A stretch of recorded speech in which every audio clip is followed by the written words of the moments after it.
Hello बच्चों, नमस्कार। स्वागत है आपके अपने यूट्यूब चैनल एग्रोटेक स्टडी में और मैं हूं अरविंद यादव। कैसे हैं आप लोग? उम्मीद करता हूं सभी छात्र बहुत अच्छे होंगे। बच्चों, वस्तुनिष्ठ प्रश्न हम आपको पर डे वीडियो के माध्यम से बता रहे हैं, पढ़ा रहे हैं और आप सभी वीडियो को देख रहे होंगे, ऐसी हम उम्मीद करते हैं। चैप्टर नंबर 1, 2, 3 की पशुपालन की वीडियो मैं डाल चुका हूं, आपने यदि नहीं देखी है तो ज़रूर देख लें। हाँ, एक बात ज़रूर मैं कहना चाहूँगा कि ज़्यादा से ज़्यादा छात्रों तक इन वीडियो को पहुंचाने का काम करें आप, जिससे जो छात्र बड़े बड़े संस्थानों में नहीं पढ़ सकते हैं, बट ज़्यादा फीस नहीं दे सकते हैं, तो उनके लिए ये बहुत फ़ायदेमंद होगा। क्यों फ़ायदेमंद होगा? क्योंकि मैं कहना चाहता हूँ सबको आपका काम हो जाएगा। आपके जो 28 नंबर के ओटी हैं एक सब्जेक्ट से, वो आपके कम्प्लीटली आ जाएंगे। ठीक है ना? तो बस यही है, कर भला तो होगा भला। आप किसी का अगर भला करेंगे तो भगवान आपका भी करता है। इसलिए आप लोग, मैं आपसे यही कहूँगा कि जो भी आपके ग्रुप हैं, जहाँ भी आप पढ़ते हैं, जो भी स्कूल के, तो कोचिंग्स के वहाँ ग्रुप में इन वीडियो को ज़रूर डाला करें, जिससे वो बच्चे भी पढ़ सकें जो एक्चुअल में फ़ीस जमा नहीं कर पाते हैं, कहीं उनको समस्याओं का सामना करना पड़ता है। ठीक है? और जो छात्र आईएमपी क्वेश्चन लेना चाहते हैं तो उनको मैं रोज़ बता ही रहा हूँ। आपके डिस्क्रिप्शन में लिस्ट है, लिस्ट क्या है, लिंक है, वहाँ पे आप लोग लिंक खोल करके एप्लीकेशन एग्रोटेक स्टडी डाउनलोड कर सकते हो और डाउनलोड करके वहाँ से आप अपना आईएमपी क्वेश्चन ले सकते हो। ठीक है? चलिए, रोज़ मैं आपको नई नई चीज़ें बताते चल रहा हूँ। अब ज़्यादा समय वीडियो के फालतू चीज़ों में चला जाता है, तो फालतू चीज़ें ना बोल के, बाकी आप समझदार हैं सब, ज़्यादा ना बोली जाए, मैं आपको पढ़ाई स्टार्ट करवा देता हूँ।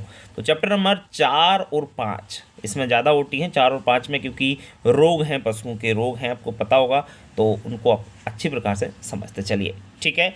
तो बच्चों देखिए ये वीडियो। तो बच्चों, ये रहे आपके चैप्टर नंबर 4 और 5 के ओटी। देखिए आप लोग, पशु प्लेग रोग वायरस से होता है, सब जानते हैं। पशु प्लेग और खुरपका मुंहपका दो ऐसे रोग हैं, दोनों वायरस से होने वाली बीमारियां, ध्यान रखें।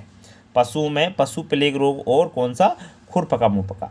खुरपका मुंहपका रोग एक संक्रामक बीमारी है। संक्रामक का मतलब होता है इन्फेक्टेड बीमारी है, एक पशु से दूसरे पशु में लग जाती है, जो कि एओसी वायरस से होती है। किसके द्वारा होती है? एओसी वायरस के द्वारा होती है। कई बार सेट 1, सेट 2, सेट 3 भी आप लोग याद रखें, क्योंकि ये एशिया में सेट 1, सेट 2, सेट 3 है, जबकि एओसी वायरस आपके पश्चिमी जो देश हैं, यूरोप वाले जो देश हैं, उनमें आपका ये रोग रहता है।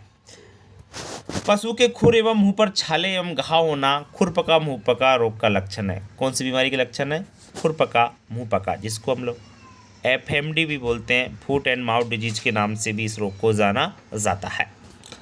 गलघोंटू रोग की मृत्यु दर 90 से 95% होती है। बच्चों याद रखें, गलघोंटू बीमारी जानते हैं ना, इससे अगर पशु में हो गई तो 90 से 95% चांस है कि पशु मर जाएगा। लंगड़ी रोग का रोग कारक क्या है? तो लंगड़ी रोग का रोग कारक है क्लास्ट्रीडियम सोवियाई जीवाणु। कौन सा जीवाणु? क्लास्ट्रीडियम सोवियाई जीवाणु। बच्चों, ये ओटी उन छात्रों के लिए हैं जो अच्छी परसेंट बनाना चाहते हैं। कमज़ोर छात्रों के लिए आईएमपी क्वेश्चन मैंने अलग से, आईएमपी यानी इम्पोर्टेंट क्वेश्चन, अपने एप्लीकेशन एग्रोटेक स्टडी पे डाल दिए हैं, वहाँ से वो लोग ले सकते हैं। ठीक है? तो जो छात्र अच्छा पढ़ना चाहते हैं, बहुत अच्छी परसेंट बनाना चाहते हैं, वही छात्र इन वीडियो को पूरा देखें। ठीक है ना? टाइम पास के लिए वीडियो नहीं है, पास होने के लिए वीडियो नहीं है। पास होना चाहते हो, जिनकी तैयारी नहीं है, वो छात्र हमारी जो एप्लीकेशन है एग्रोटेक स्टडी, उसको प्ले स्टोर से डाउनलोड कर ले, डिस्क्रिप्शन में लिंक है, वहाँ से डाउनलोड हो जाएगी, तो वहाँ से वो पढ़ सकते हैं। ठीक है ना? ये सिर्फ जो छात्र बहुत अच्छी परसेंट, मतलब अच्छे छात्र हैं, अपने ज़िले में टॉप करना चाहते हैं, उनके लिए, क्योंकि मैं कंप्लीटली ओटी पढ़ा रहा हूँ, कोई भी चैप्टर छोड़ नहीं रहा हूँ। क्योंकि अब की बार माध्यमिक शिक्षा मंडल ने ये बिल्कुल क्लियर नहीं किया है कि किस चैप्टर से कितने नंबर का ओटी या क्वेश्चन या पूछा जाएगा। ये तो है कि 2 नंबर का पूछा जाएगा, लेकिन क्या पूछा जाएगा ये क्लियर नहीं है। इस वजह से पूरा मैं आपको लेके चल रहा हूँ, पूरा पढ़ा रहा हूँ, आप लोग समझ पा रहे हैं इस चीज़ को।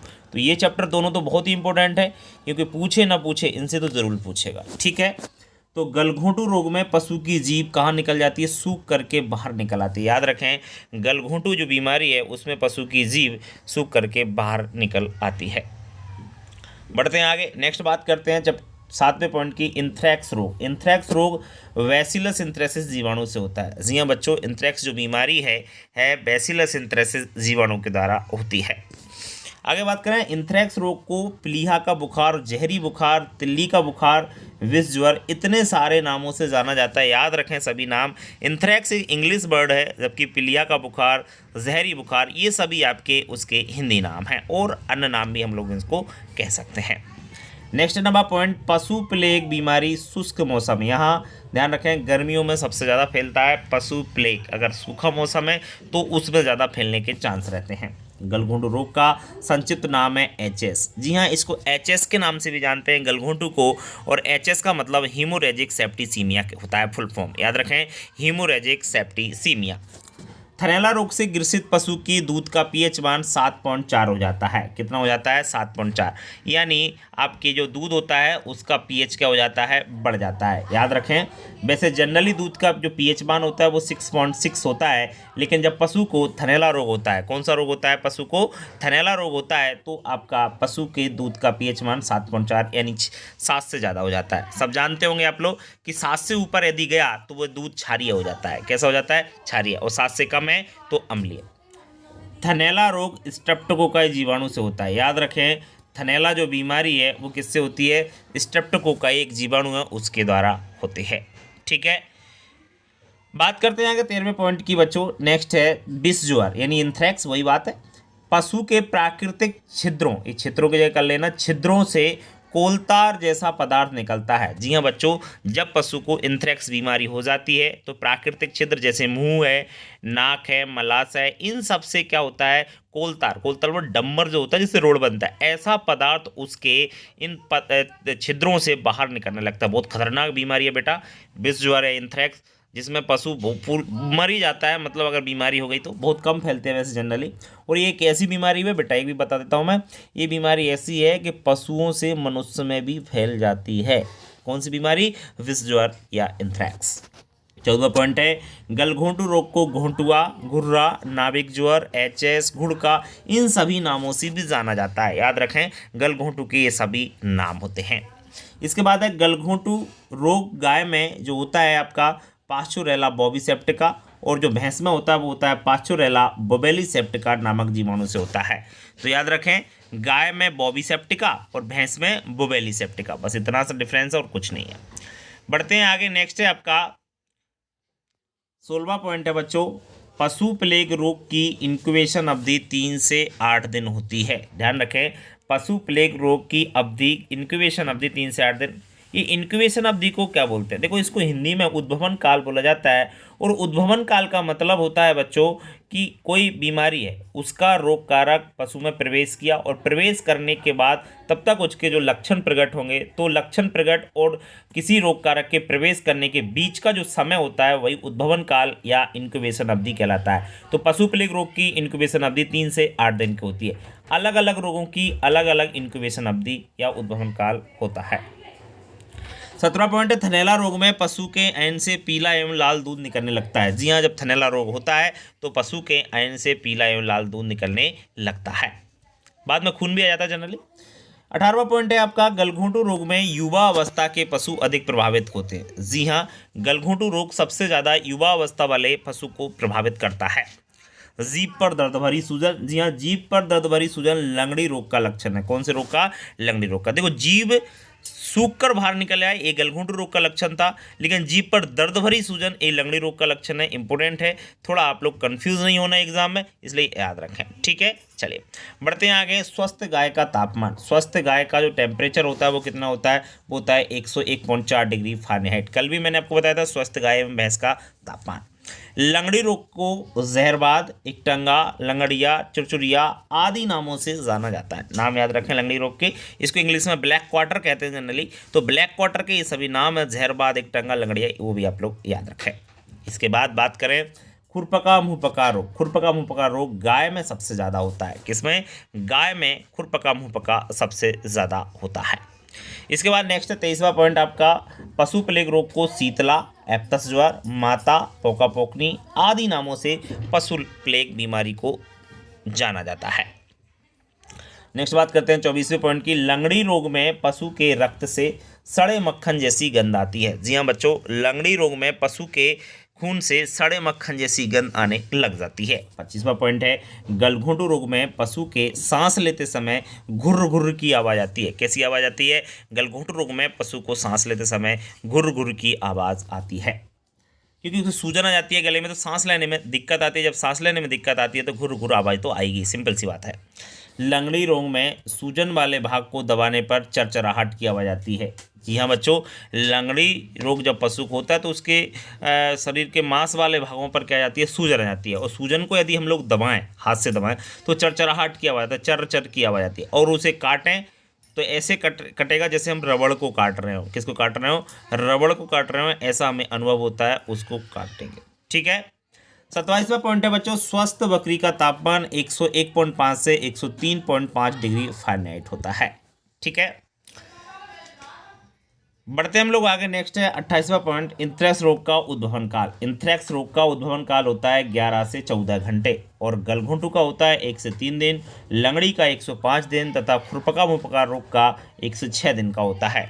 ये उद्भवन काल जरूर सभी का याद रखना है आपको, और उद्भवन काल का क्या मतलब होता है वो मैं आपको क्लियर कर चुका हूँ। किसी भी रोग का रोग कारक पशु शरीर में प्रवेश करने के से लेकर के वो पशु के लक्षण प्रकट होने तक उसके जो बीच का समय होता है वही आपका क्या कहलाता है? उद्भवन काल या इंक्यूबेशन अवधि कहलाता है।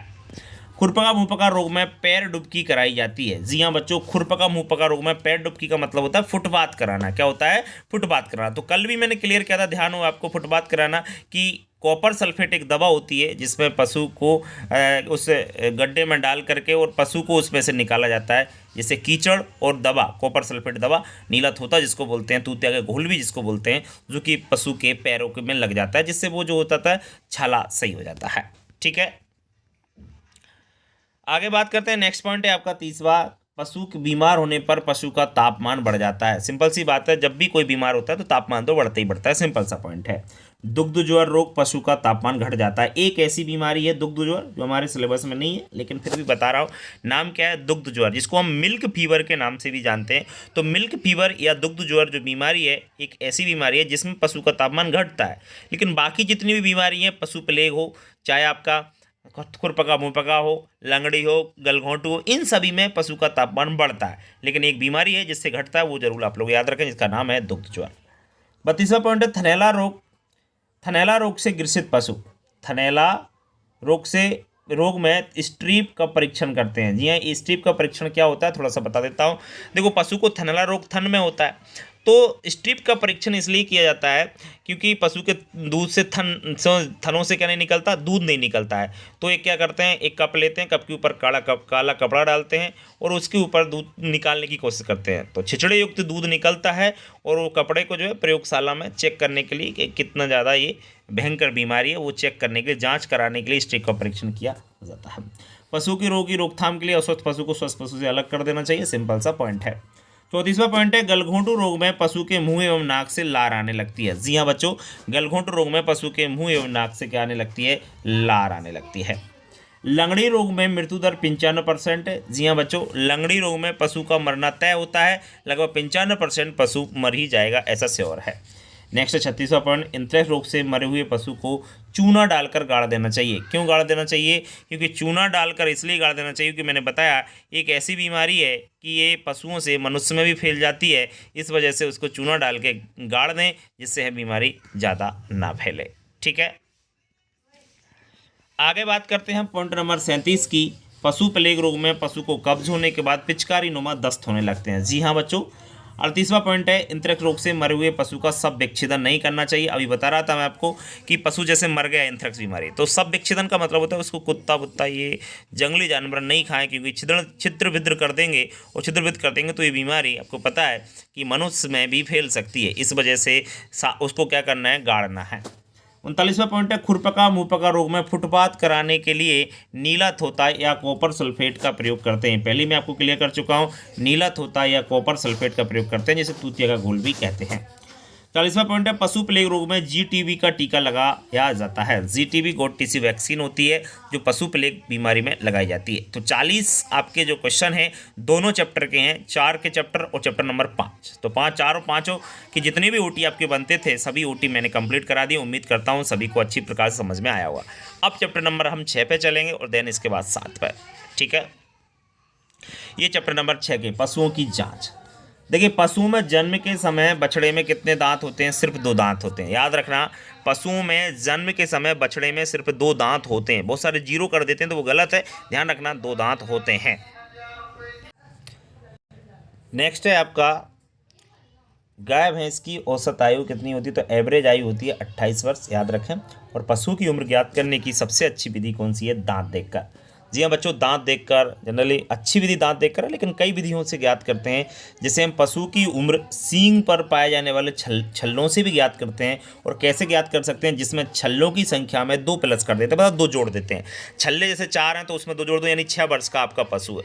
6 छल्ले हैं तो 2 जोड़ दो, 8 वर्ष का पशु है। इस प्रकार से हम लोग जो है ना पशु की उम्र छल्ले देखकर भी ज्ञात कर सकते हैं।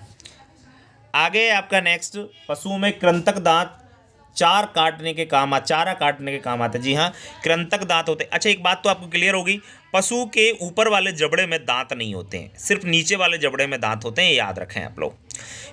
अच्छा, फिर क्या होता है? फिर पशु चारा कैसे खाते हैं? तो ऊपर वाले जबड़े में दांत नहीं होते, उसकी जगह कठोर परत होती है, कठोर डेंटल पेड जिसको कहा जाता है। क्या कहते हैं?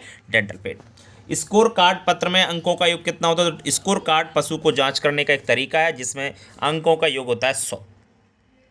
आगे 7वां पॉइंट आपका, दुधारू पशुओं की आकृति कैसी होती है? दुधारू पशु की आकृति होती है बेटा त्रिभुजाकार। कैसी आकृति होती है? त्रिभुजाकार एक अच्छा पशु की आकृति होती है।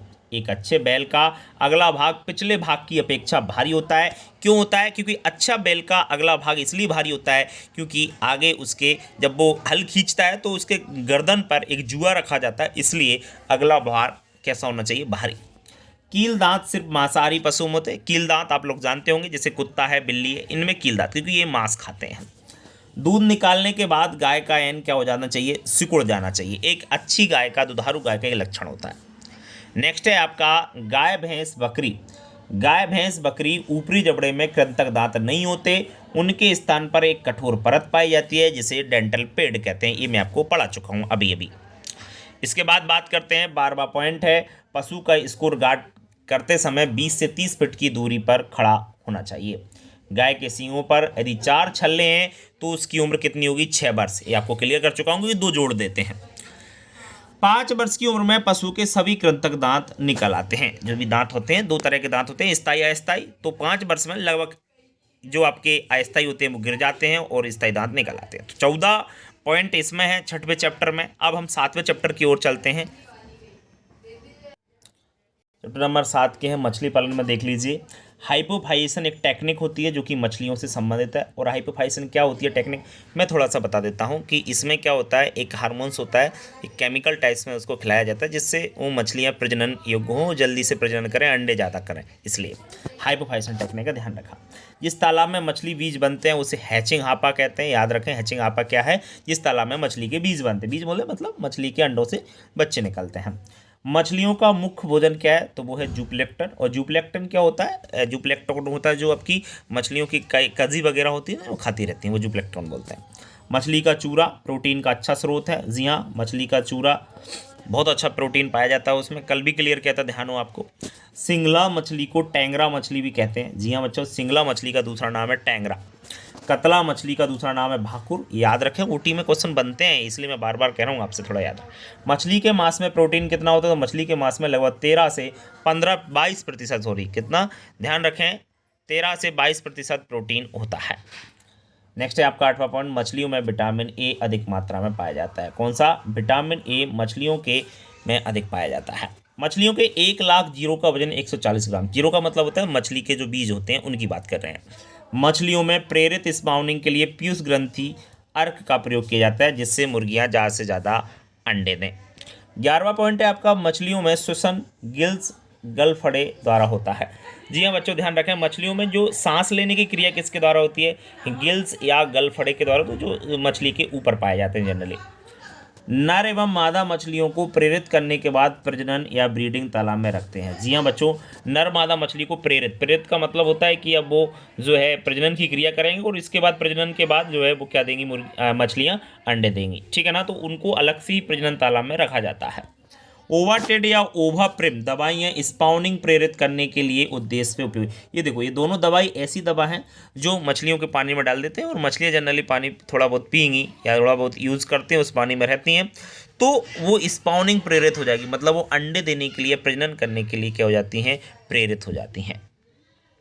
बात करते हैं आगे। नेक्स्ट 14वां पॉइंट है आपका कैटफिशेज। जी हाँ, कैटफिशेज के रक्त में हीमोग्लोबिन अधिक मात्रा में पाया जाता है। इसके बाद मछलियों में प्रजनन की क्रिया आरंभ होने के 8 से 10 घंटे तक चलती है। जी हाँ, प्रजनन की क्रिया कितने समय तक चलती है, 8 से 10 घंटे तक चलती है। बहुत अच्छा पॉइंट है। 16वां पॉइंट है बच्चों, मछली पालन तालाब में प्रति वर्ष 20,000 से 25,000 किलोग्राम प्रति हेक्टेयर के हिसाब से गाय का गोबर डालना चाहिए। जी हाँ बच्चों, क्योंकि कुछ मछलियाँ उनको खाने का भी प्रयोग करते हैं। स्वाभाविक प्रजनन विधि द्वारा प्रति वर्ष केवल एक ही बार मछली बीज प्राप्त किया जा सकता है। जी हाँ, और सिल्वर कार्प एक विदेशी मछली है। क्या नाम है, सिल्वर कार्प एक विदेशी मछली है। 19वां पॉइंट है आपका, मछलियों के मांस को नमकीनीकरण उनका सुरक्षित रखने के लिए किया जाता है। और 20वां पॉइंट है, रोहू मछली का वैज्ञानिक नाम लिबियो रोहिता होता है। क्या होता है, लिबियो रोहिता। बच्चों ये चैप्टर नंबर 7 आपका कंप्लीट है। बाकी चैप्टर नंबर जो 8 है वो कल सुअर पालन हम लोग कराएंगे आपको। आज इतना ही। वीडियो अच्छा लगा हो तो वीडियो को लाइक करें, दोस्तों को शेयर जरूर कीजिए। मैं इतना आपसे बार बार कहूँगा, शेयर करें ज़्यादा से ज़्यादा। सभी हम कोशिश करेंगे पूरे चैप्टर पशुपालन, एनिमल हस्बेंड्री और एलिमेंट ऑफ साइंस के जल्द से जल्द हमको कंप्लीट करा सकें। पेपर से पहले ये सब काम हो जाएगा। आप लोग पढ़ें, मेहनत करते चलें, और यदि आप लोग इंपॉर्टेंट क्वेश्चन चाहते हैं तो हमारे एग्रोटेक स्टडी एप्लीकेशन से आप लोग डाउनलोड करके, और वहाँ से आप लोग सिर्फ 900 रुपये में जो है एप्लीकेशन से आप लोग IMP क्वेश्चन ले सकते हो। ठीक है, किसी को कोई समस्या हो तो कॉन्टैक्ट नंबर आपको दे ही रखें, और कॉन्टैक्ट नंबर देखो यहाँ पर भी दे रखें, तो यहाँ से आप लोग ले सकते हैं। 7224002628 पर आप कॉल करके या व्हाट्सएप के माध्यम से आपकी समस्या का निराकरण पा सकते हैं। तो बच्चों मिलते हैं नेक्स्ट वीडियो में, तब तक के लिए नमस्कार।